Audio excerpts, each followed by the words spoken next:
Hello students, today let us learn about degree of freedom and law of equipartition of energy. So for that first you should know about the energy, okay, energy of any gas. So energy of any gas means gas is always taken in one container. Okay. So what is the total energy of that container in which that gas is taken? So you know total energy, we write it as potential energy plus kinetic energy.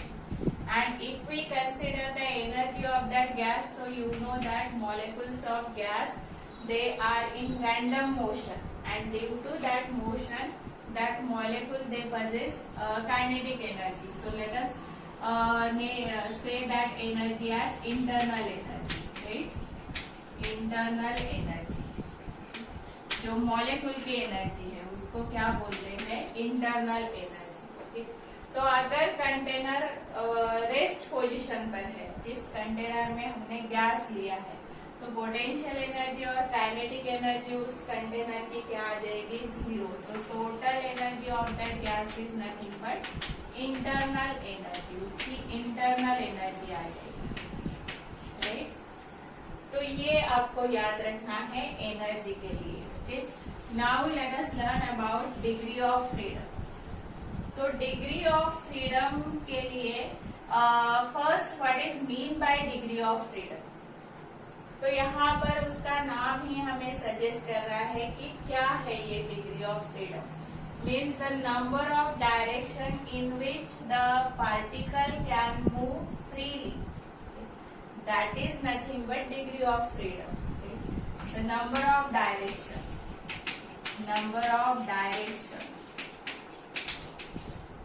in which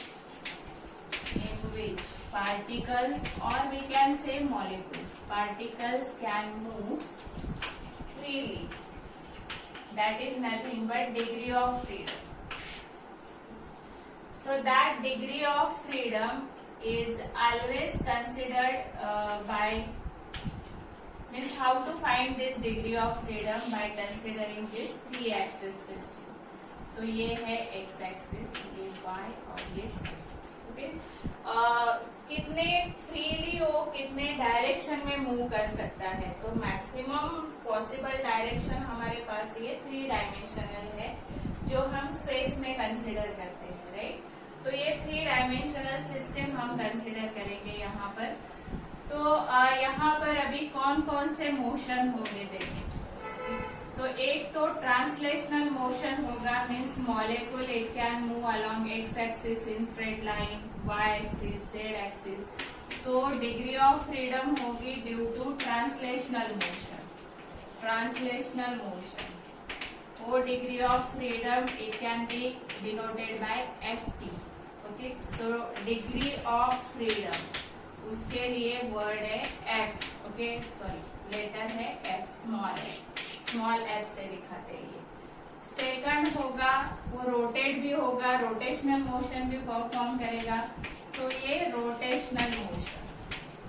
rotational motion के लिए कुछ degree of freedom होंगे, that is denoted by FR.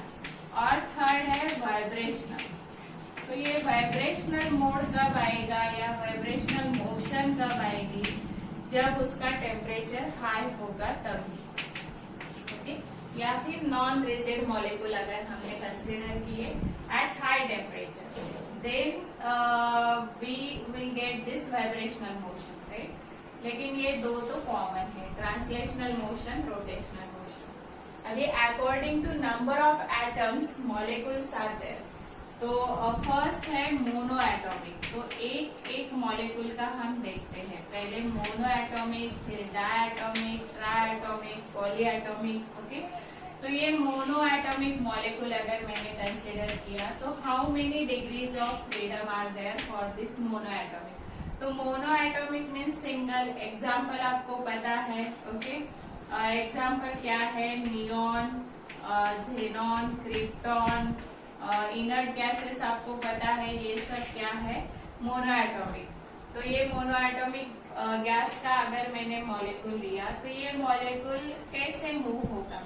तो x axis की तरफ ये straight line पर जाएगा, ये वाई एक्सिस के लिए straight line, Z axis straight line. Means 3 translational motion it is performing, right. तो इसके 3 वेलोसिटीज होंगे along x axis, V X, V Y और वी जेड।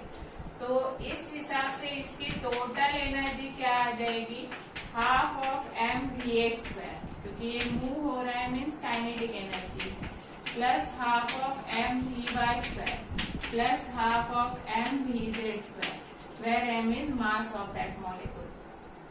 तो ये ऐसे मूव होगा translationally, it will move along x axis, Y axis और z axis. अभी रोटेशनल मोशन देखते हैं। तो रोटेशनल मोशन मीन्स ये मॉलिक्यूल तो स्पिन ही होगा, राइट।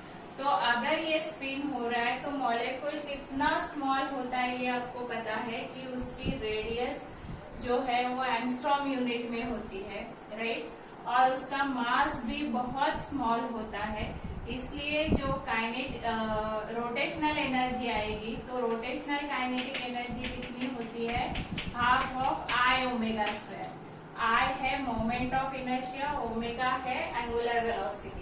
तो यहाँ पर आई है एम आर स्क्वायर, तो एम इज मास और R is distance from the axis of rotation. तो ये यहाँ पर स्पिन हो रहा है मीन्स एक्स एक्सिस है, लेकिन यहाँ से उसका डिस्टेंस जो है आर वो इतना स्मॉल है, मास भी बहुत स्मॉल है, तो ये ऑलमोस्ट क्या होगा, निग्लिजिबल, ये एनर्जी निग्लिजिबल होगी। तो रोटेशनल मोशन की वजह से कुछ भी ये डिग्री ऑफ फ्रीडम यहाँ पर कंट्रीब्यूशन नहीं होगा उसका, राइट। तो हमें यहाँ पर टोटल डिग्री ऑफ फ्रीडम कितने आएंगे फिर मोनो एटॉमिक के लिए, तो 3, क्योंकि एक एक्स एक्सिस, एक वाई एक्सिस और एक जेड एक्सिस और ट्रांसलेशनल मोशन ही करेगा, 3, राइट। तो अभी ये जो डिग्री ऑफ फ्रीडम है इसके लिए एक फार्मूला भी है कि degree of freedom is equal to 3a minus R, ये फार्मूला है। इस फार्मूले से हम डायरेक्टली फाइंड आउट कर सकते हैं। तो a क्या है, नंबर ऑफ एटम्स, जो हम मॉलिक्यूल ले रहे हैं उसमें कितने एटम्स है, और R है number of independent relation, independent relation among that atoms of that molecules, okay। तो ये हमें अगर सब्स्टिट्यूट किया तो मिलता है क्या, 3, ये देखते हैं यहाँ पर। तो मोनो एटॉमिक है मीन्स A की वैल्यू क्या है, 1, और R तो एक ही एटम है तो कोई इंडिपेंडेंट रिलेशन है ये नहीं, तो ये 0। तो डिग्री ऑफ फ्रीडम मेरा कितना आ जाएगा, 3 into 1 minus 0 means 3, राइट। तो ये डिग्री ऑफ फ्रीडम है। So by using this formula we can find degree of freedom. तो ये है मोनो एटॉमिक। अभी डायटोमिक गैस अगर मैंने लिया तो डायटोमिक गैस का डिग्री ऑफ फ्रीडम क्या आएगा, तो डायटोमिक गैस मीन्स 2 एटम्स, तो ये ऐसे 2 एटम हम कंसीडर कर रहे हैं, राइट। तो डायटोमिक के एग्जाम्पल क्या है, ऑक्सीजन, नाइट्रोजन, हाइड्रोजन, ये डायटोमिक मॉलिक्यूल्स है।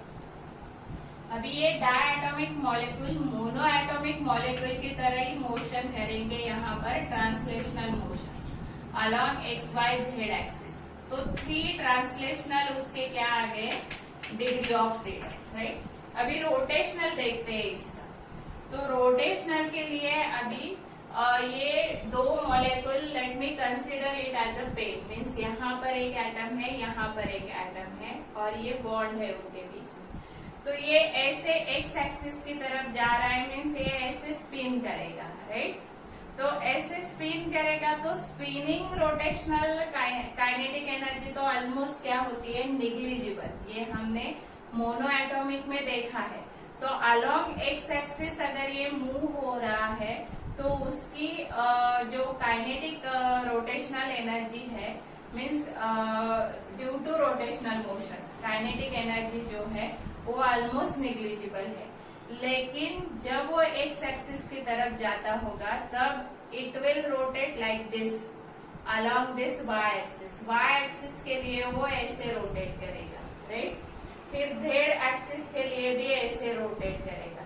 मीन्स यहाँ पर जो I is equal to mr², ये फार्मूला है मोमेंट ऑफ इनर्शिया का, तो वो R जो है वो यहाँ पर कुछ डिस्टेंस आ जाएगा जो कंसिडरेबल है, right, we can consider it. तो अलोंग y एक्सिस और अलोंग z एक्सिस जो भी रोटेशनल काइनेटिक एनर्जी आएगी, we have to consider that rotational kinetic energy, क्योंकि ये डायटोमिक मॉलिक्यूल है और उस मॉलिक्यूल में और एक्सिस ऑफ रोटेशन में जो डिस्टेंस है, उस डिस्टेंस की वजह से हमें kinetic energy, rotational kinetic energy की वैल्यू कंसिडरेबल इतनी मिल जाएगी। लेकिन एक्स एक्सिस की तरफ हमें वो निग्लिजिबल मिलेगी।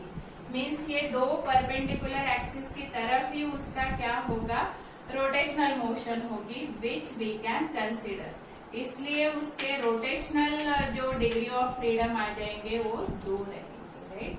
तो यहाँ पर टोटल डिग्री ऑफ फ्रीडम कितने हो गए, फिर 5। तो यहाँ पर हम इस फार्मूले से निकालते हैं, तो A हमारा कितना है डायटोमिक के लिए 2, और R मीन्स ये दो मॉलिक्यूल में, दो एटम में क्या इंडिपेंडेंट रिलेशन है, तो एक ही रिलेशन है, यहाँ पर एक बॉन्ड है। तो यहाँ पर ये 2 अगर मैंने सब्स्टिट्यूट किया तो 3 2 जार 6 और ये -1 कितना हो गया 5, और डिग्री ऑफ फ्रीडम हमें according to this motions we get it as 5। Okay, तो ऐसे हम फाइंड आउट कर सकते हैं, ये डायटोमिक मॉलिक्यूल के लिए। अभी यहाँ पर वाइब्रेशनल मोशन भी आ सकती है, लेकिन कब, तो हाई टेम्परेचर के लिए।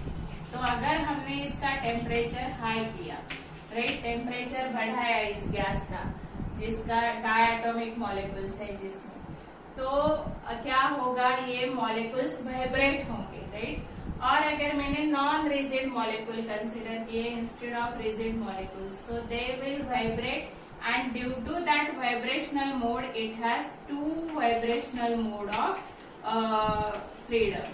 It means degree of freedom due to vibrational कितने होंगे 2. So total degree of freedom at high temperature and for non rigid molecule कितना आ जाएगा 5 plus 2 means 7. So remember this. This is due to translational and rotational for rigid and at normal temperature. और अगर temperature high किया मैंने तो और non rigid molecule, तो 2 mode add हो जाएंगे, 5 plus 2 that is nothing but 7। Then next is triatomic. So triatomic में हमें 2 कंडीशन मिलती है, राइट। तो वो 2 कंडीशन कौन सी है, तो लीनियर और non linear. So triatomic, linear and non linear. तो नॉन लीनियर अगर मैंने कंसिडर किया तो वही पॉलीएटॉमिक के लिए भी ये ट्रू रहेगा, राइट। जो degree of freedom non linear triatomic के लिए आएगी वही पॉलीएटॉमिक मॉलिक्यूल के लिए आ सकती है। तो पहले हम लीनियर अगर मैंने ड्रॉ किया तो ऐसे ये 3 एटम्स है, राइट, जो लीनियरली ऐसे ये प्लेस किए जाते हैं, ये आपको पता है केमिस्ट्री में, राइट। और नॉन लीनियर रिलेशन भी होता है इनमें, तो ये नॉन लीनियर रिलेशन है। ओके, तो यहाँ पर अभी देखो कि डिग्री ऑफ फ्रीडम कितने आ जाएंगे, तो यहाँ पर इस फार्मूले से अगर हमने निकाला degree of freedom 3a minus r for this linear, तो एटम तो 3 है, राइट, ट्राइएटॉमिक है, और रिलेशन 1 और 2 दो ही रिलेशन है। तो यहाँ पर कितना आ गया 9 minus 2 means 7। तो ये लीनियर के लिए। अभी नॉन लीनियर के लिए क्या आएगा, देखो degree of freedom 3a minus r, right. तो यहाँ पर अभी ये 3 into 3 एटम्स है, ये तो पता है आपको, लेकिन r कितने 1 2 3, अभी 3 है यहाँ पर। सो 3 3 9 minus 3, तो ये कितना हो गया 6, राइट। तो यहाँ पर अगर हमने उसका मोशन कंसिडर किया अलोंग दिस एक्सिस, तो यहाँ पर ये लीनियर मोशन तो होगा ही इस नॉन लीनियर ट्राइएटॉमिक मॉलिक्यूल का, और तीनों एक्सिस की तरफ उसका रोटेशन भी होगा बिकॉज ऑफ इट्स स्ट्रक्चर। उसके स्ट्रक्चर की वजह से तीनों एक्सिस की तरफ रोटेशनल मोशन आएगी। मीन्स यहाँ पर अगर ट्राई एटॉमिक की एनर्जी मैंने लिखी तो half of M V X square plus half of M V Y square plus half of M V Z square plus half of I X omega X square plus half of I Y omega Y square plus half of I Z omega Z square. Right, तो ये total कितने degree of freedom आ जाएंगे? तो 6। Okay, जो ये हमें यहाँ पर इस फार्मूले से मिल रहा है। तो ये नॉन लीनियर स्ट्रक्चर हम पॉलीएटॉमिक के लिए भी कंसिडर कर सकते हैं। तो पॉलीएटॉमिक मॉलिक्यूल की भी डिग्री ऑफ फ्रीडम कितनी आ जाएगी? 6। ओके, लेकिन पॉलीएटॉमिक के लिए जो वाइब्रेशनल मोड है, how to write it, that we will learn when we will learn about the specific heat capacities for this degree of freedom. Okay, now remember this degree of freedom for different molecules of gas.